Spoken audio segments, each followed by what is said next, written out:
আচ্ছা যে যে আয়নাটা তুমি হাতে থেকে নিয়ে থইলে ওটা লাস্ট পর্যন্ত কত হইলো স্যার? ওই এইটা এইটা লাস্ট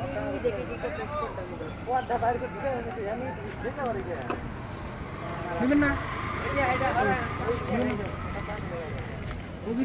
আরে ইয়েটা নিয়ে থর দাও নেই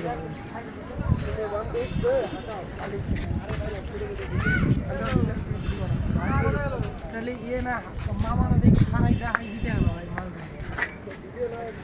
কে 20 হচ্ছে না? 120 আরে 120 কিলো আছে কিন্তু 60 দিয়ে লাস্টে কেটে দিন কারণ 150 নিচে নামবে যদি বাইরে মাইরে হবে না তাও মরে যাবো তারপরে 150 নিচে দিবি কত হলো ভাই কি 30 টাকা করে সবই